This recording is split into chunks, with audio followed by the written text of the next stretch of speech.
창세기 32장 24절부터 30절 한 절씩 교독합니다. 야곱은 홀로 남았더니 어떤 사람이 날이 새도록 야곱과 씨름하다가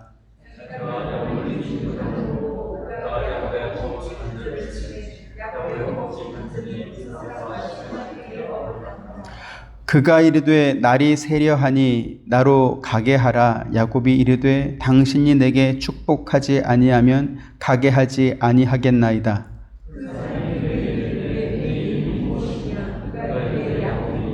그가 이르되 내 이름을 다시는 야곱이라 부를 것이 아니요 이스라엘이라 부를 것이니 이는 네가 하나님과 및 사람들과 겨루어 이기었음이니라.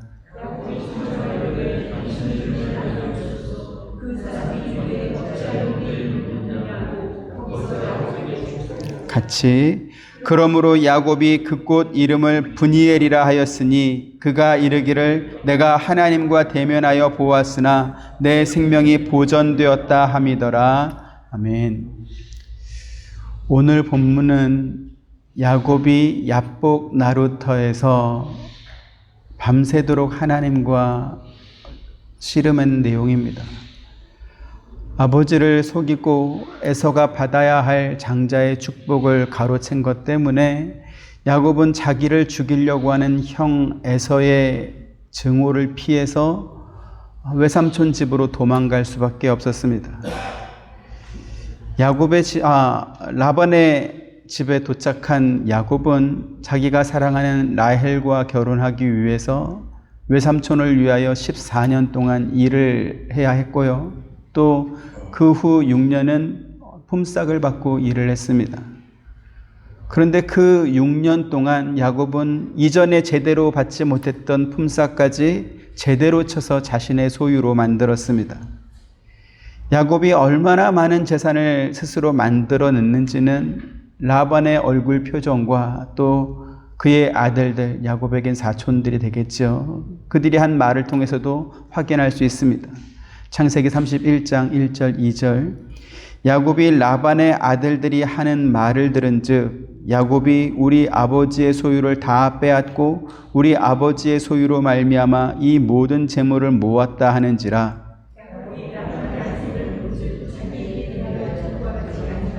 네, 하나님께서 야곱에게 이제 내 조상의 땅, 내 족속의 땅으로 돌아가라 이렇게 말씀하기도 하셨지만 야곱 역시 그와 같은 상황에서 계속 그곳에 머물 수는 없는 노릇이었던 것이죠.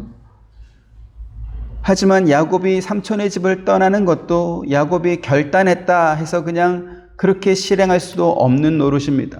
왜요? 라반이 야곱을 놓아주려고 하지 않았기 때문에 그렇습니다.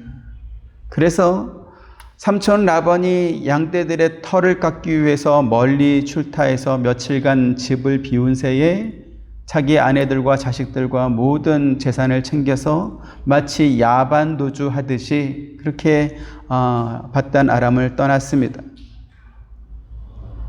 하지만 며칠 뒤에 집으로 돌아온 라반이 야곱의 가족이 집을 떠난 것을 알고는 사람들을 모아서 야곱을 추격해 오기 시작했습니다. 그와 같은 기세가 계속됐다면 아마 야곱은 라반의 손에 의해서 죽임을 당할 수도 있었을 것입니다. 하지만 이 라반이 야곱에게 이르기 하루 전에 하나님께서 라반의 꿈에 찾아오셔서 어떤 방법으로든지 야곱을 위협하지 말라 이렇게 말씀하신 것이지요. 그래서 라반과 야곱은 서로의 이렇게 하고 싶은 말을 다 한 뒤에 돌로 기둥을 세운 다음에 서로의 영역을 침범하지 말자라고 하는 증거의 조약을 맺습니다. 그러면서 여호와께서 그들 사이를 살펴달라라고 하는 미스바라는 이름을 불렀습니다. 지난 시간에 우리가 이에 대해서 살펴보았습니다. 야곱에게 있어서 이 미스바는 하나님께서 그에게 주셨던 그 조상의 땅을 떠나서 다시 밧단 아람으로 돌아오지 않겠다라고 하는 어떤 신앙의 결단이기도 했습니다. 근데 문제는 뭐냐 하면 고향으로 돌아가려고 하는 야곱의 앞길이 더욱더 어둡고 험난하게 느껴지는 것입니다. 소나기를 피하려고 갔더니 그곳에 역대급 허리케인이 불고 있는 그러한 상황이 되는 것이지요. 예전에 자기를 죽이려고 했던 에서가 지금도 그 마음이 변치 않고 계속되고 있는지, 아니면 시간이 오래 지났기 때문에 그 복수심을 거두고 자신을 반갑게 맞아줄지 도무지 예측할 수 없는 상황인 것입니다. 그래서 야곱은 고향에 있는 형의 반응을 살펴보기 위해서 먼저 사람들을 보냈습니다. 3절부터 5절 보시지요. 야곱이 세일 땅 에돔 들에 있는 형 에서에게로 자기보다 앞서 사자들을 보내며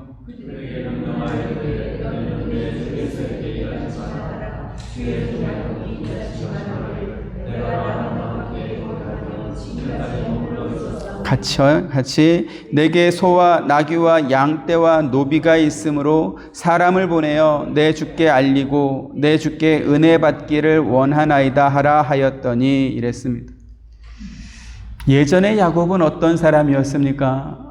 음식 한 그릇으로 형의 장자 명분을 빼앗고 또 아버지를 속이고 형이 받아야 될 장자 명분을 가로챈, 그렇게 형을 전혀 의식하지 않고 무시했던 사람이 야곱입니다. 그런데 20년 만에 고향으로 돌아올 때 야곱은 어떻습니까? 형 에서에게 내 주라고 말을 하고 자신을 주의 종이라고 말할 만큼 형에게 완전한 항복을 지금 표현하고 있는 것입니다. 여기 지금 내가 라반과 함께 거류하며 지금까지 머물러 있었사오며 이렇게 야곱이 말한 것은, 야곱이 그 형을 속이고 밧단 아람으로 도망가서 거기서 그냥 계속 살 것이 아니라 언젠가는 내가 고향으로 돌아오려고 계획하고 있었다라는 것을 지금 말하는 것입니다. 다시 말씀드려서 형이 너무나 화가 나 있기 때문에 분노한 형을 피해서 잠시 고향을 떠나긴 했지만 언젠가 형이 좀 마음이 진정이 되면 돌아와서 형에게 정말 진심으로 용서를 빌고 또 사죄할 생각이 있었다, 이러한 표현을 지금 하는 것이지. 그러면서 내게 소와 나귀와 양떼와 노비가 있다, 이렇게 또 말하고 있습니다. 이건 뭐냐 하면 지금 에서는 야곱이 왜 돌아오는지 모르지 않겠습니까? 근데 시간이 20년이나 흘렀기 때문에 혹시 이 야곱이 내 장자의 명분을 빼앗아 가더니 아버지의 유산까지도 가로채려고 빼앗아 가려고 나한테 찾아오나, 이렇게 오해할 수 있지 않겠습니까? 그래서 나한테는 충분한 소와 나귀와 양떼와 노비가 있다. 나 아버지 유산 안 받아도 난 이미 부자다. 그러니까 형 걱정하지 마세요. 이렇게 오해를 불식시키기 위해서 이와 같은 말을 먼저 하는 것이죠. 야곱이 고향을 떠난 지 20년 만에 돌아오는 것이기 때문에 사람을 먼저 보내서 자기가 오고 있다라고는 소식을 형에게 미리 알리면 형과 함께 있을 부모님이 혹은 야곱을 너무나 사랑했던 어머니가 형을 설득해 주지 않을까 하는 그러한 기대 심리도 있었을 것입니다. 그런데 야곱의 기대와는 반대로 먼저 보냈던 사람들이 돌아와서 야곱에게 말해주는 보고는 야곱의 심장이 흘러내리고 간이 오그라들 만큼 무서운 소식이었습니다. 답답한 내용이었습니다. 6절 같이 보시죠. 시작. 사자들이 야곱에게 돌아와 이르되 우리가 주인의 형 에서에게 이른즉 그가 400명을 거느리고 주인을 만나려고 오더이다, 이랬습니다. 익숙한 사냥꾼인 에서가 400명이나 되는 사람들을 거느리고 야곱에게로 오고 있다라고 하는 이 말은 야곱으로서는 도무지 감당할 수 없는 너무나 무서운 소식이었고, 또 당시 야곱으로는 상상할 수 없는 어마어마한 병력이었습니다. 예전에 아브라함이 엘람 왕 그돌라오멜의 포로로 끌려가고 있는 자기 조카 롯을 구출하기 위해서 동원했던 사람들이 있죠. 자기 집에서 기른 318명의 종들을 데리고 가서 자기 조카 롯을 구해온 사건이 있었습니다. 그런데 에서가 야곱에게 오면서는 318명보다 82명이나 더 많은 400명을 거느리고 지금 찾아오는 것이죠. 그러자 야곱은 자기가 할 수 있는 최선의 대책을 세우고 있습니다. 7절, 8절 또 보시죠. 야곱이 심히 두렵고 답답하여 자기와 함께한 동행자와 양과 소와 낙타를 두 떼로 나누고 네, 이렇게 보면 야곱은 임기응변에 능한 사람이고 또 어떤 상황에서도 완전히 손해보는 장사는 하지 않는 그러한 사람으로 보입니다. 혹시 형이 그 400명 병력으로 자신의 재산 일부를 빼앗는다 할지라도 반으로 나는 나머지 재산은 내가 지켜내겠다라는 그러한 의도를 보인 거죠. 그런데 좀 더 생각해 보니까 이렇게 형에게 강제로 자기 재산을 빼앗기는 것보다는 좀 더 나은 방법이 있을 것 같다라는 그러한 생각을 또 하는 겁니다. 그건 뭐냐면 자기가 가진 소유물 가운데 일정 부분을 형에게 미리, 형이 빼앗기 전에 형에게 미리 예물로 줘야 되겠다 이렇게 생각한 겁니다. 13절부터 18절 야곱이 거기서 밤을 지내고 그 소유 중에서 형 에서를 위하여 예물을 택하니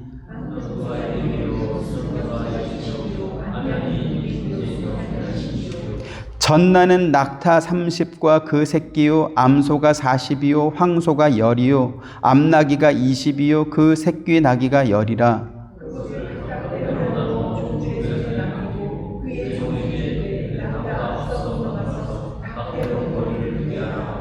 그가 또 앞선 자에게 명령하여 이르되 내 형 에서가 너를 만나 묻기를 네가 누구의 사람이며 어디로 가느냐 내 앞에 것은 누구의 것이냐 하거든.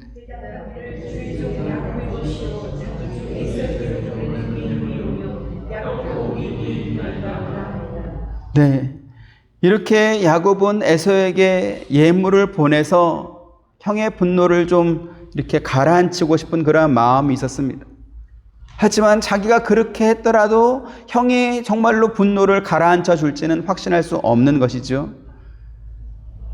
그러자 예물로 이렇게 형에게 보낸 그것 말고 남겨둔 자기의 재산마저도 또 여러 조각으로 나눕니다.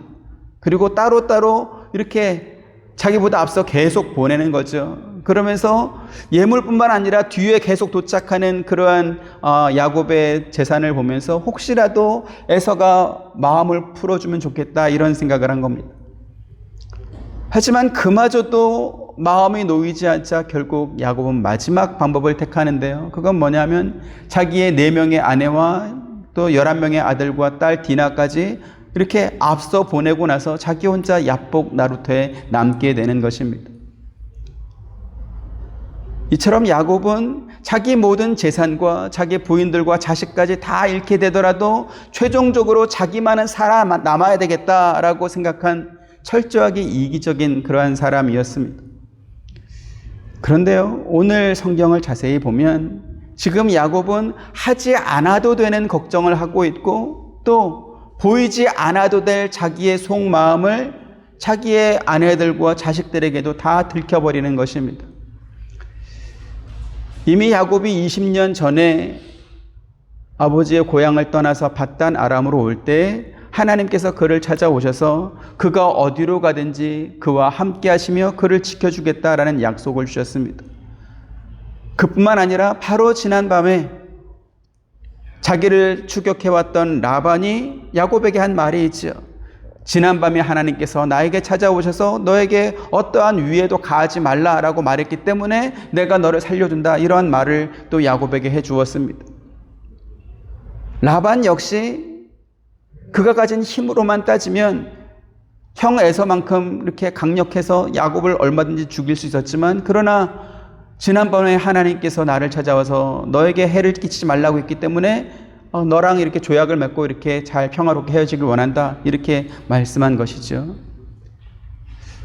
근데 더 놀라운 것은 라반과 헤어진 야곱이 길을 갈 때에 하나님께서 그의 사자들을 야곱에게 보내주신 것입니다. 그리고 야곱은 그 하나님께서 보내신 사람들과 그와 함께한 무리를 보면서 하나님의 군대다라고 할 만큼 어마어마한 호의가 자기에게 있음을 또 눈으로 본 적이 있습니다. 오늘 본문 1절 2절입니다. 같이 봅니다. 야곱이 길을 가는데 하나님의 사자들이 그를 만난지라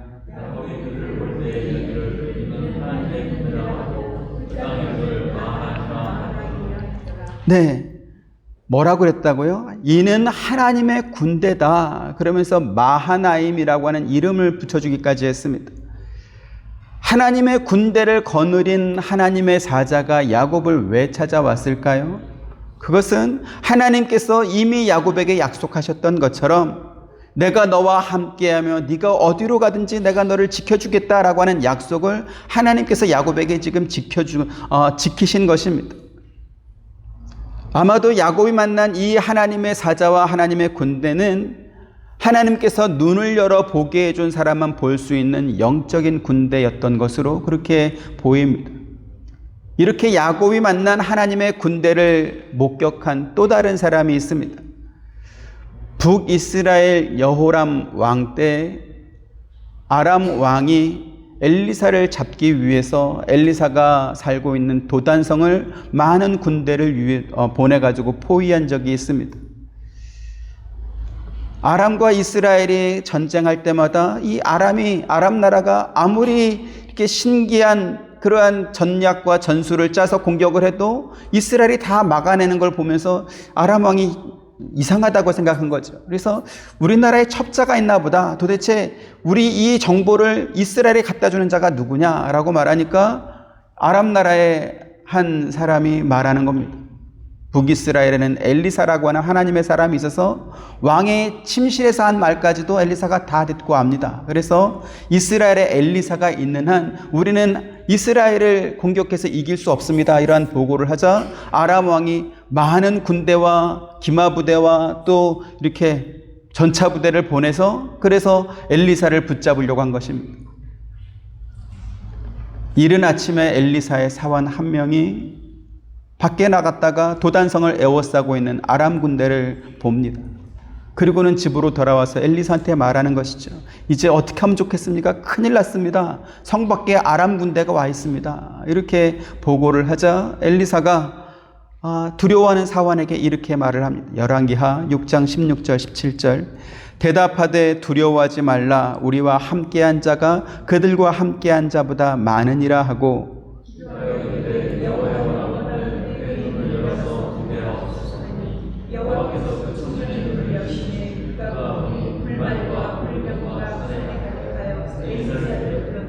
네, 엘리사는 자기를 포위했던 이 아람 군대를 북이스라엘의 수도인 사마리아 성 가운데로 이렇게 몰아서 오히려 아람 군대가 사마리아 군대, 북이스라엘의 군대에 포위되도록 만들었습니다. 이처럼 하나님의 군대는 단지 엘리사를 보호하는 데 그치지 않고 그를 공격했던 그 아람의 대규모 군대를 북이스라엘이 포위하게 해서 그래서 그들을 공격하는 것이 아니라 그들에게 떡과 음식과 먹을 것을 줘서 이렇게 돌아가도록 만드는 상황을 역전시키는 일을 했던 것이죠. 야곱에게 이와 같은 믿음이 있었다면 아마도 야곱은 형 에서를 만나는 것을 두려워하지 않았을 것입니다. 하지만 야곱은 그와 같은 믿음이 없었기 때문에 하나님의 군대를 만나고도 자기 종들을 에서에게 먼저 보내어 형의 반응을 살펴보고 그러다가 형이 400명을 이끌고 온다고 하니까 안 해도 되는 걱정을 지금 스스로 하고 있는 것입니다. 이와 같은 모습은 출애굽한 이스라엘 백성들이 하나님께서 그들에게 약속하신 땅에 들어가기 전에 12명의 정탐꾼을 가나안 땅에 들여보내고 난 다음에 걱정했던 것을 통해서 또 확인할 수 있습니다. 똑같은 땅을 정탐하고도 10명의 정탐꾼들은 그 땅이 분명히 좋은 땅인 것은 알겠는데 그런데 그곳 사람들이 얼마나 잘 먹고 영양 상태가 좋은지 그곳 거민들에 비하면 우리는 메뚜기 떼와 같다. 이러면서 메뚜기처럼 약하다라고 하면서 부정적인 보고를 합니다. 그러나 여호수아와 갈렙은 아니다. 여호와 하나님께서 우리와 함께 하시면 그들은 우리의 먹이다, 밥이다. 그러니까 들어가서 그 땅을 차지하자 이렇게 말했던 것이죠. 똑같은 상황을 보고도 믿음이 있는 사람과 믿음이 없는 사람이 어떻게 다른 선택을 하게 되는지 우리가 성경을 통해서 확인하는 것입니다. 가나안 땅을 정탐하고 나서 부정적인 보고를 했던 이스라엘 백성이나 또는 하나님의 군대를 만난 야곱 모두 하지 않아도 되는 걱정을 하다가 잘못된 선택을 하고 잘못된 행동을 하게 되는 것을 보고 있습니다. 하나님께서 함께 하시는 야곱, 하나님께서 보호해 주신 엘리사는 얼마나 좋았을까요? 그리고 오늘 우리도 만약에 그와 같은 보호와 그와 같은 호의를 받는다면 어디를 가든지 두렵지 않을 것입니다. 그런데 하나님께서 야곱에게 내가 너와 함께 있어 네가 어디로 가든지 너를 지키며 너를 이끌어 주겠다라고 하시는 이 약속은 야곱에게만 주신 것이 아닙니다. 오늘 저와 여러분에게도 똑같이 주신 약속인 것입니다. 마태복음 1장 23절 같이 보시죠. 시작. 보라, 처녀가 잉태하여 아들을 낳을 것이요 그의 이름은 임마누엘이라 하리라 하셨으니 이를 번역한즉 하나님이 우리와 함께 계시다 함이라 이랬습니다. 임마누엘은 예수 그리스도의 또 다른 이름입니다. 그래서 우리가 예수님을 믿는 것은 우리와 함께 하시는 하나님을 믿는 것입니다. 성경에 아브라함의 하나님, 이삭의 하나님, 야곱의 하나님이라는 표현이 자주 등장하는데 그것은 뭐냐면 그들의 하나님이 곧 우리가 믿는 하나님이다라는 그러한 말씀인 것이죠. 히브리 13장 8절 같이 봅니다. 시작. 예수 그리스도는 어제나 오늘이나 영원토록 동일하시니라. 아멘. 히브리서 기자가 예수 그리스도에 관해서 말하고 있지만 예수 그리스도는 삼위일체 하나님 가운데 한 분이십니다. 그래서 성자 예수님이 어제나 오늘이나 영원토록 동일하신 분이라면 성부 하나님 역시 어제나 오늘이나 영원토록 동일하신 분입니다. 이것은 무엇을 의미합니까? 야곱과 함께 하시고 엘리사를 지켜주신 하나님은 예수 그리스도를 믿는 저와 여러분도 똑같이 함께하고 지켜주고 있다라는 그러한 뜻입니다.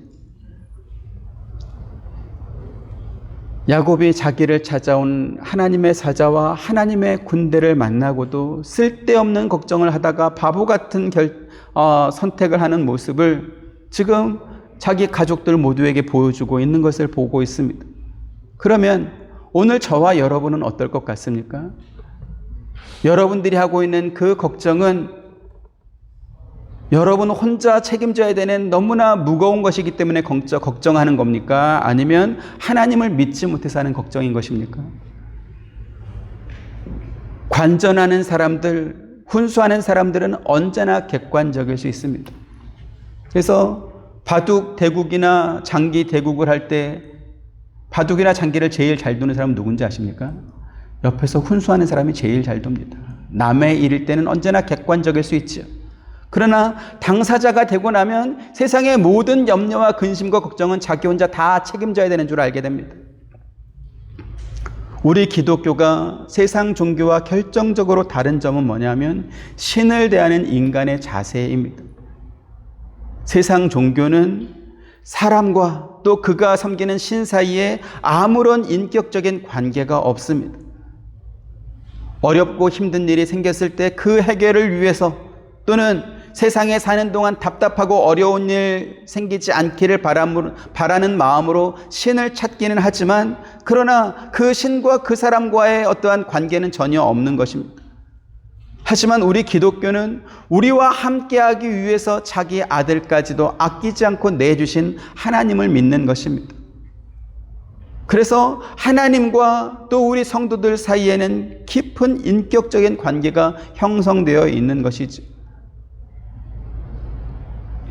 그래서 우리 기독교 성도들은 어떤 문제가 생겼을 때 단지 그 문제의 해결만을 위해서 하나님께 기도하고 나아가는 것이 아니라 그 문제를 주신 하나님의 뜻을 구하기 위해서 하나님께 기도하고 그 관계 속으로 들어가는 것입니다. 이렇게 예를 제가 좀 드리겠습니다. 우리가 운전하고 다니다 보면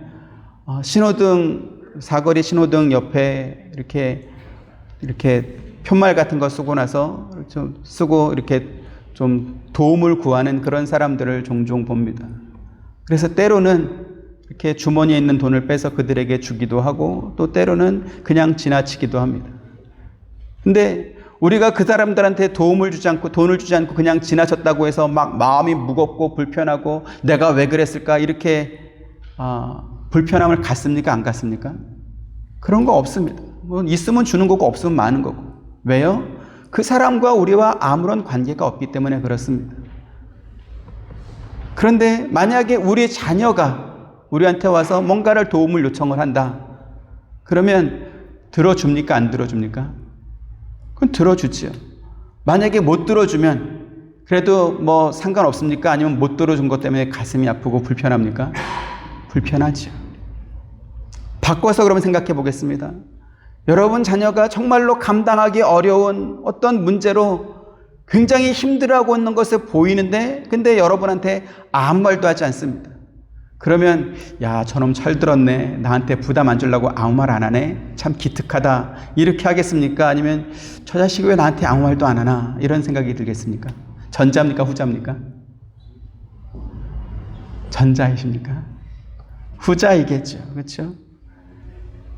부모가 가진 능력이 자녀가 힘들어하는 그 어려운 문제를 해결해 줄 만큼 그렇게 충분하고 넉넉하지 않다 할지라도 부모이기 때문에 자녀의 짐을 덜어주고 싶을 것입니다.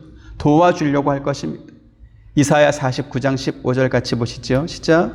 여인이 어찌 그 젖 먹는 자식을 잊겠으며 자기 태에서 난 아들을 긍휼히 여기지 않겠느냐. 그들은 혹시 잊을지라도 나는 너를 잊지 아니할 것이라. 아멘. 왜 하나님께서 이와 같은 말씀을 하셨는지 우리가 알아야 우리의 신앙이 성장할 수 있습니다. 교회에 다니고 예수님을 믿는다라고 하면서도 우리의 신앙은 여전히 세상 사람들이 종교를 찾고 뭐 알지도 못하는 신을 찾는 것처럼 그렇게 하나님을 찾으니까 우리의 믿음이 도무지 자라지 않는 것입니다. 하나님은 우리를 자녀로 여겨주시고 우리와 항상 함께하길 원하시는데 우리는 그 하나님과의 관계 속으로 들어가는 것이 아니라 필요할 때만 하나님을 찾고 있습니다. 마치 세상 사람들이 점집을 찾고 우상을 찾는 것처럼 필요할 때만 하나님을 찾고 있는 것입니다. 오늘 본문의 야곱이 그와 같은 신앙생활을 했습니다.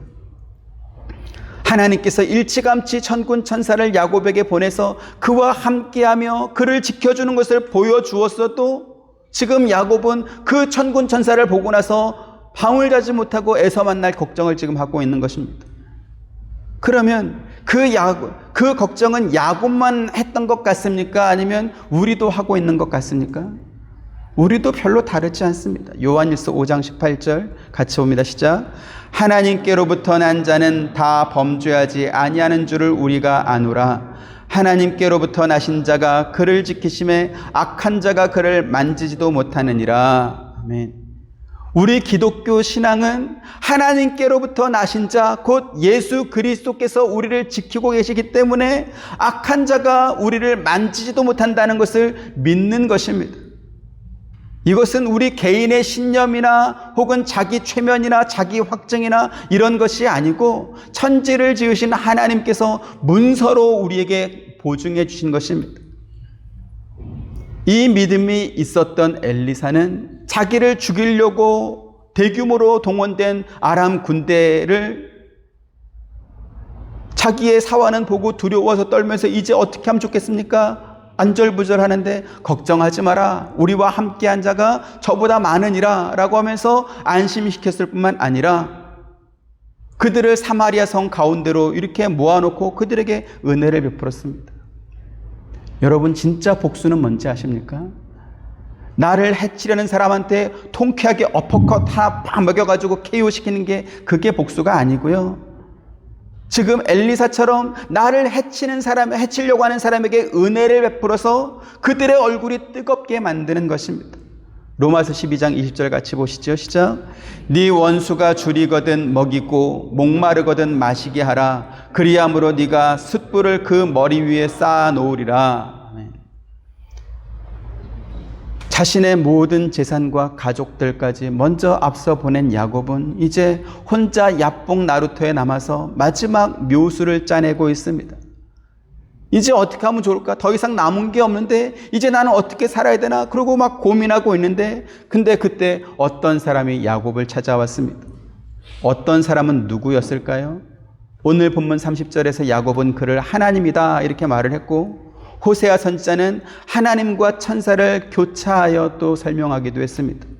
이를 근거로 신학자들은 이 사람은 단순한 하나님의 천사가 아니라 성경의 여호와의 사자로 표현한 성육신하기 이전의 예수 그리스도시다 이렇게 해석하기도 합니다. 야곱을 찾아온 어떤 사람은 밤이 새도록 야곱과 씨름을 하다가 자기가 야곱을 이길 수 없다라는 것을 알고 야곱의 허벅지 관절을 쳐서 그 뼈를 어긋나게 했습니다. 여기서 우리가 알아야 될 건 뭐냐면 이 씨름을 야곱이 먼저 걸지 않았다라는 것입니다. 이 씨름을 야곱이 먼저 건 것이 아닙니다. 야곱을 찾아온 어떤 사람이 목적이 있는 씨름을 야곱에게 걸었고 야곱은 밤새도록 그 사람과 이렇게 엉겨붙어서 그래서 방어적인 입장에서 씨름을 하고 있는 것이었습니다. 그러나 야곱에게 씨름을 걸어온 이 사람은 야곱을 끝내 이기지 못했습니다. 야곱을 이기지 못했다라는 것은 야곱을 찾아온 목적을 이루지 못했다라는 그러한 뜻입니다. 그런데요, 야곱과 어떤 사람이 밤새도록 겨루었던 이 씨름이 뒤에 이제 야곱이 그 어떤 사람에게 한 말로 인해서 오늘날 교회에서 상당한 오해를 하게 되었습니다. 어떤 오해인가? 26절부터 28절 한번 보시죠. 그가 이르되 날이 세려하니 나로 가게 하라. 야곱이 이르되 당신이 내게 축복하지 아니하면 가게 하지 아니하겠나이다. 같이 그가 이르되 내 이름을 다시는 야곱이라 부를 것이 아니요 이스라엘이라 부를 것이니 이는 네가 하나님과 및 사람들과 겨루어 이기었음이니라 이랬습니다. 창세기 32장에서 이 부분만 딱 떼어놓고 보면 마치 야곱이 하나님께 기도해서 기어코 자기가 원하는 응답을 받아낸 것처럼 그렇게 보입니다. 그래서 많은 목사님들이 기도에 대해서 가르칠 때 야곱이 밤새도록 하나님과 씨름해서 기도 응답을 받은 것처럼 우리도 그렇게 기도해야 된다 이렇게 가르치기도 합니다. 그런데요, 오늘 본문의 이 내용은 야곱이 하나님께 기도해서 응답받은 모범적인 사례가 전혀 아닙니다. 만약에 야곱이 하나님께 기도해서 응답받았다라고 하려면 야곱이 하나님께 요청해서 어떤 사람이 야곱을 찾아와야 맞습니다. 그렇지 않습니까? 그런데 성경은 어떻게 되어 있죠? 야곱은 하나님께 기도하지 않았는데 어떤 사람이 야곱을 찾아왔습니다. 이거는 기도 응답입니까? 아니면 그냥 오신 겁니까? 그냥 오신 것이지. 이 야곱과 씨름한 장면에 대해서 하나님께서 어떻게 말씀하시는가? 호세아 12장 1절부터 6절 보시죠. 에브라임은 바람을 먹으며 동풍을 따라가서 종일토록 거짓과 포악을 더하여 아수르와 계약을 맺고 기름을 애굽에 보내두다.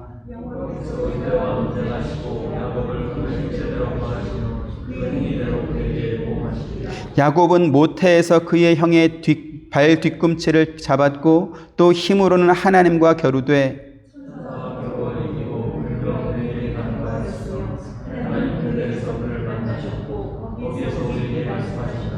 여호와는 만군의 하나님이시라. 여호와는 그를 기억하게 하는 이름이니라.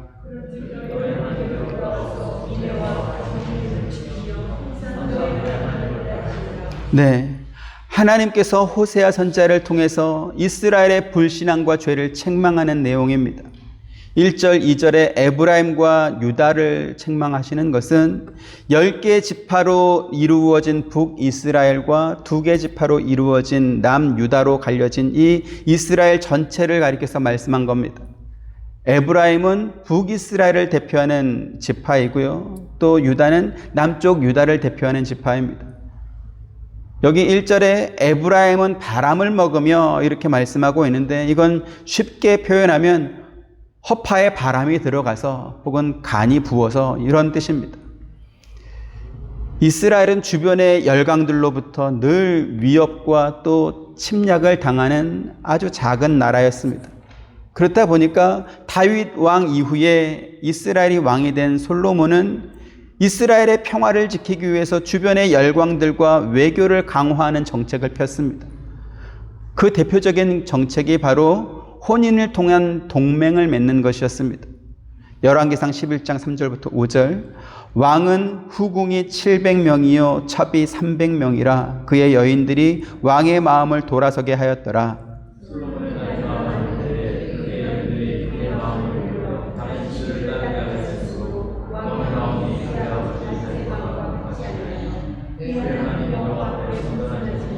같이 이는 시돈 사람의 여신 아스다롯을 따르고 암몬 사람의 가증한 밀곰을 따름이라 이랬습니다.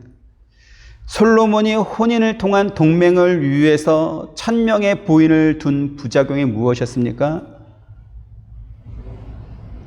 솔로몬의 부인이 된 여인들이 자기 나라에 섬기던 각종 우상들을 다 끌고 이스라엘 안으로 들어와서 그래서 이스라엘 전체가 우상 숭배의 나라가 되고 만 것입니다. 원래 이스라엘은 하나님이 지키시고 하나님이 보호하시는 나라입니다. 하지만 그들이 우상을 섬기고 하나님을 믿지 않고 죄를 범할 때는 주변의 여러 강대국들을 들어서 이스라엘을 혼내게 하시고 그래서 그들이 회개하고 하나님께 돌아오도록 했습니다. 그런데요, 허파에 바람이 들어간 간이 부은 이 이스라엘은 하나님의 징계를 받고도 회개하지 않고 도리어 아수르와 계약을 맺고 애굽에 기름을 보내서 그들의 도움을 요청했다라는 것입니다. 불신앙과 우상 숭배에 있어서는 남쪽 유다 역시 북이스라엘과 다르지 않습니다. 그래서 하나님께서 유다를 책망하시면서 야곱을 그가 했던 행위대로 보응하신 것처럼 유다에게도 벌을 내리겠다 이런 말씀을 하고 있습니다. 야곱이 인간적으로 잘못한 것이 참 많지요. 손으로 열 손가락으로 꼽을 수 없을 만큼 많은 잘못을 했습니다. 그러나 그 중에서도 하나님께서 대표적으로 언급한 사례가 있었는데 그게 뭐냐면 천사와 겨루어 이긴 그 씨름 사건이었습니다. 앞서 야곱이 야복나루에서 씨름한 사건을 설명하면서 야곱이 하나님께 기도한 것이 아니라 하나님께서 야곱을 찾아오신 것이다 이렇게 말씀드렸습니다. 하나님께서 야곱을 찾아오셨을 때는 어떤 분명한 목적이 있어서 온 것이 아니겠습니까? 그런데 야곱이 하나님과 엉겨붙어서 밤새도록 씨름을 했는데 날이 셀 때까지도 포기하지 않고 끝내 하나님을 이겨먹은 사건이 바로 야복나루 씨름 사건인 것입니다. 이렇게 야곱이 밤새도록 하나님과 씨름해서 이긴 다음에 얻은 그것은 무엇입니까? 그의 허벅지 관절뼈, 환도뼈가 어긋나고 또 그의 이름이 이스라엘로 바뀐 것이었습니다. 호세아서에서 하시는 말씀이 바로 이것입니다. 비록 하나님께서 지금 유다의 죄, 이스라엘의 죄를 책망하고는 있지만 그러나 야곱이 울며 하나님께 간구하여 베델에서 약속을 주셨던 그 하나님께로 돌아오고 만났던 것처럼 너희도 회개하고 돌아오라 지금 이 말씀을 하고 있습니다.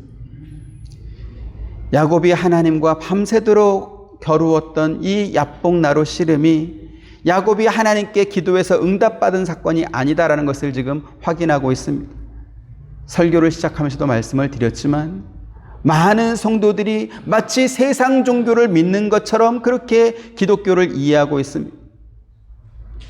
그래서 어떤 답답한 일이 생기면 금식도 하고 철야도 하고 무슨 100일 새벽 기도도 하고 정 안 되면 산에 올라가서 소나무 뿌리라도 흔들어 가지고 이렇게 뽑아서 그래서 마치 하나님과 씨름해서 이긴 야곱처럼 그렇게 응답받는 것이 좋은 기도다 이렇게 생각을 합니다.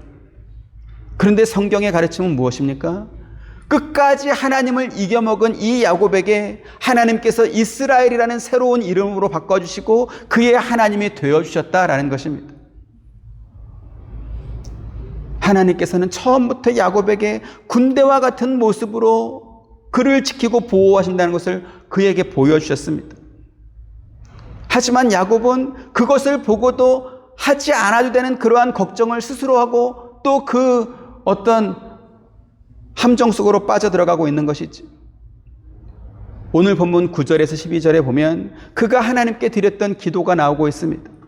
그런데 그 기도는 하나님께서 그에게 주셨던 어떤 약속에 기반한 믿음에 근거한 그러한 기도가 아니라 에서를 만나야 되는 그 두려움을 모면하기 위해서 종교적 수단으로라는 그러한 기도에 불과했던 것을 우리가 봅니다.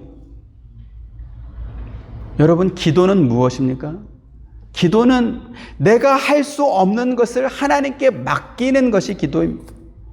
그리고 하나님께 맡겼으면 그 일을 해결해 주실 하나님을 믿고 기다려야 되는 것입니다. 그렇지 않습니까? 기도를 예를 들지 않더라도 만약에 여러분들이 집에서 무슨 음식을 만들거나 뭐를 할 때 손이 모자라서 이것 좀 해주세요. 그리고 누군가에 부탁을 했습니다. 그럼 부탁을 했으면 그가 하지 않겠습니까? 근데 해달라고 부탁해놓고선 옆에서 이렇게 해야지, 이렇게 해야지. 계속 간섭하면 그 맡은 사람이 어떻게 하겠어요? 네가 해. 그리고 안 해. 그러지 않겠습니까? 기도를 그따위라고 있는 것입니다. 하나님께 기도했으면, 맡겼으면 이제 하나님께서 하실 일을 기다려야 되지 않겠습니까? 근데 야곱은 하나님께 기도해놓고 어떻게 해요? 에서한테 예물 보내고 남은 재산 또 나눠가지고 또 보내고 자기 부인과 자식까지 다 보내고 그러고 나서 이제 또 밤새도록 하나님과 씨름해서 끝내는 이겨먹고, 이게 기도입니까? 아닙니까? 모범적인 기도입니까? 아니면 한 대 엉덩이를 맞아야 되는 겁니까? 이렇게 답답한 신앙생활을 야곱이 했고요. 또 이렇게 답답한 신앙생활을 오늘 우리가 하고 있으면서도 하여간 열심히 기도하면 기도 잘하는 걸로 이렇게 생각합니다. 자기밖에 모르고 하나님도 이겨먹은 이 야곱을 하나님께서 불쌍히 여기셔서 도와주셨습니다. 그에게 복을 주시고 그의 앞길을 형통케 하셨습니다. 오늘 본문 사건이 그것입니다. 그래서 이렇게 하나님을 만나고 난 뒤에는 이제 야곱이 더 이상 뒤로 숨지 않고 당당하게 형에게 가서 형에게 인사하고 부둥켜 안고 입 맞추고 화해하고 그래서 해묵은 감정을 다 풀게 되었다라는 내용이 33장에 이제 또 등장합니다. 하나님께서 이렇게까지 야곱을 찾아오시고 하나님마저도 이겨먹으려고 하는 그 야곱을 환도뼈를 어긋나게 할 만큼 그의 인생에 간섭해 주시고, 그리고 그의 이름을 더 이상 야곱이 아니라 이스라엘이라는 새로운 이름을 주셔서 그에게 복을 주시는 이유가 무엇일까요? 이 야곱이 아브라함의 하나님, 이삭의 하나님과 함께 믿음의 조상이 되고 축복의 조상이 되어야 하기 때문에 그렇습니다. 아직 야곱은 그만한 실력을 갖춘 사람이 아니고 그만한 인격도 아니고 그만한 믿음도 없습니다. 근데 성경에는 아브라함의 하나님, 이삭의 하나님, 야곱의 하나님, 야곱이 들어가야 되지 않습니까? 그러니까 야곱을 그와 같은 믿음의 사람, 축복의 사람으로 만들어야 되기 때문에 야곱이 하나님을 부르지도 않은데 하나님이 야곱을 찾아와서 이렇게 만들어주시는 것입니다. 만약에 야곱이 하나님의 자녀가 아니었다면 그가 뭘 하든지 상관하지 않을 것입니다. 하지만 자녀이기 때문에 계속 찾아오시고 간섭하시고 바꾸어 나가시는 것입니다. 옆집 자녀가 공부를 잘하든 세계적인 운동선수든 아니면 유명 연예인이든 무슨 상관이겠습니까? 우리나라에서 지금 축구를 제일 잘하는 사람이 손흥민 선수인데 여러분 손흥민 선수한테 기대하는 게 있습니까? 그저 경기할 때 골이나 많이 넣어줬으면 그런 거지 그거 말고 무슨 기대가 있겠어요? 송혜교가 이쁜 여배우인데 그 사람한테 우리가 기대하는 게 있습니까? 계속 이쁘고 계속 연기 잘했으면 좋겠다 이런 거죠. 예? 마동석 배우한테 원하는 건 뭐예요? 계속 몸 키워서 한 방에 이렇게 나쁜 놈 때려잡은 거 이러면 이제 되지 그 사람한테 기대하는 게 없습니다.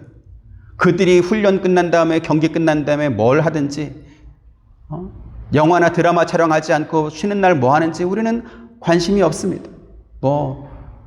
밥 먹고 양치질을 안 하든지 목욕 샤워를 일주일 동안 안 하든지 무슨 상관이겠어요? 하지만 우리 자녀가 밥 먹고 양치질 안 해서 입에서 계속 냄새가 난다. 괜찮습니까? 안 괜찮습니까? 안 괜찮죠. 가서 씻어. 가서 양치해. 이렇게 말할 겁니다. 자녀가 공부 잘하면 좋지요. 근데 공부는 잘하는데 네 가지가 없다. 엄마 아빠한테 말을 함부로 하고 띡띡거린다. 괜찮습니까? 안 괜찮습니까? 안 괜찮죠. 너 왜 그따위야? 이렇게 살면 안 돼. 그래서 아무리 자녀가 공부를 잘해도 지 방 청소는 지가 해야 되고 부모님과 어른들한테 공손하게 예의 바르게 해야 되고 그래서 아무리 훌륭한 부모라 할지라도 자녀에게는 잔소리를 안 할 수가 없는 것입니다. 부모가 왜 자녀에게 잔소리를 합니까? 그 자녀가 괜찮은 사람이 되어야 되기 때문에 그렇습니다. 훌륭해져야 되기 때문에 그렇습니다. 하나님이 왜 부르지도 않고 찾지도 않는 야곱을 자꾸 찾아오시는 것입니까? 그가 훌륭한 믿음의 사람이 되어야 되고 하나님의 축복을 많이 받은 축복의 조상이 되어야 되기 때문에 그를 찾아오는 것입니다. 이걸 모르고 신앙생활 하기 때문에 교회에 아무리 오래 다녀도 믿음이 도무지 자라지 않는 것입니다. 하나님이 왜 나를 간섭하는 것인지, 왜 나는 하나님보다 자꾸 꼬이고 뭐가 안 되는지, 내 기도는 언제쯤 응답되는지 도무지 모르겠고 답답하십니까? 야곱이 그랬습니다. 야곱이. 하나님께서 야곱이 훌륭한 믿음의 사람이 되기를 원하셔서 계속 그를 찾아오셨던 것처럼 오늘 저와 여러분도 똑같이 찾아오실 것입니다. 우리가 기도를 열심히 해서 하나님이 우리를 찾아오는 것이 아니라 우리가 하나님의 자녀이기 때문에 그 관계성 때문에 하나님께서 계속 우리를 찾아오시는 것입니다. 이걸 모르고 신앙생활하니까 교회를 오래 다니면서도 우상을 섬기는 사람처럼 그렇게 하나님께 기도하고 또 예배하고 있게 되죠. 하나님은 오늘 저와 여러분이 온전한 믿음의 사람으로 성장하길 원하시고 또 자녀가 훌륭하게 자라기를 바라는 부모의 마음처럼 하나님도 우리가 훌륭해지길 원하십니다. 훌륭한 믿음 갖길 원하시고 하나님의 복을 잘 받길 원하십니다. 훌륭한 자녀는 부모를 무시하지 않습니다. 부모에게 감사하고 그를 존경합니다. 또 훌륭한 자녀는 부모의 잔소리를 귀담아 듣고 그 말씀에 순종합니다. 우리가 하나님 말씀을 듣고 순종하는 것은 그분이 우리의 아버지이시기 때문입니다. 우리가 하나님께 기도하는 것도 우리가 하나님을 경외하고 감사하기 때문인 것입니다. 이와 같은 믿음의 원리를 기억하시고 야곱처럼 하나님을 이겨먹으려고 하지 마시고 겸손히 하나님 말씀에 순종하면서 정말로 훌륭한 신앙인으로 성장하시는 저와 여러분 되시기를 주님의 이름으로 축원드립니다. 은혜로우신 아버지 하나님 감사합니다. 형편없는 믿음을 가진 야곱을 또 인격적으로나 삶의 모습으로나 어느 면으로 봐도 조금도 좋은 면이 없는 그 야곱을 하나님께서 선택하여 자녀로 삼으시고 끝내 그를 믿음의 조상으로 하나님의 축복을 많이 받은 축복의 조상으로 만들어 가시는 것을 우리가 성경을 통해 확인하고 있습니다. 그 하나님은 야곱만의 하나님이 아니라 오늘 우리의 하나님이라고 또한 말씀하시니 감사합니다. 우리 안에 죄성이 여전히 남아있고 또 우리의 생각이나 우리의 삶의 모습이 하나님 앞에 부족한 면이 너무나 많음에도 불구하고 야곱을 찾아오셨던 그 하나님께서 오늘 우리를 찾아오시고 우리를 간섭하시고 또 우리가 훌륭한 신앙인이 되도록 만들어 가신다고 말씀하시니 또한 감사드립니다. 그 약속의 하나님을 우리가 잘 믿고 하나님의 간섭에 하나님의 보호하심에 하나님의 이끄심에 잘 순종하는 우리가 되도록 은혜 더하여 주옵소서. 예수님의 이름으로 기도드립니다. 아멘. 지금은 우리 주 예수 그리스도의 은혜와 하나님의 크신 사랑과 보혜사 성령님의 감화감동 교통하심이 주의 말씀을 듣고 순종하며 나아가길 원하는 사랑하는 모든 성도님들의 머리 위에와 가정과 생업과 하시는 모든 일들 가운데 지금부터 영원토록 함께 있기를 축원하옵나이다. 아멘.